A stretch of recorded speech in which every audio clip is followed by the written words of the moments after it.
નમસ્કાર, હું Rinku Prajapati public India ન્યૂઝમાં આપનું સ્વાગત કરું છું। શરૂઆત કરીએ આજના સમાચારની।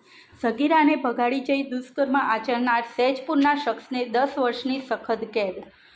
બોરસદ તાબે સૈજપુર ગામે રહેતા યુવકે 2017ના વર્ષમાં સગીરાને પ્રેમજાળમાં ફસાવી તેને ભગાડી ગયો હતો। આ ઘટનામાં સગીરાને 6 દિવસ સુધી અલગ અલગ સ્થળે ફેરવી તેણીની સાથે તેની મરજી વિરુદ્ધ દુષ્કર્મ આચર્યું હતું, જે અંગે સગીરાના પરિવારજનોએ મહેડાવ પોલીસ મથકે ફરિયાદ નોંધાવી હતી।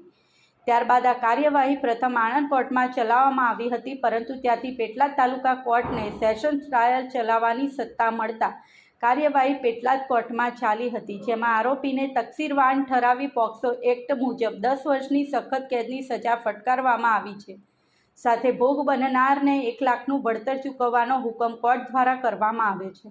આણંદ જિલ્લાના બોરસદ તાબે સૈજપુર ગામે રહેતો ચિરાગ પ્રવીણભાઈ સોલંકી 2017ના વર્ષમાં તેના મામાના ઘરે રહેવા ગયો હતો।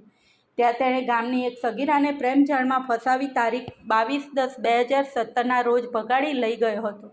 આ અંગે સગીરાના પરિવારે મહેડાવ પોલીસ મથકે જાણવાજોગ નોંધ લખાવી હતી। ત્યારબાદ પોલીસે 6 દિવસ તપાસ કરી આરોપીને સગીરા સાથે ઝડપી પાડ્યો હતો।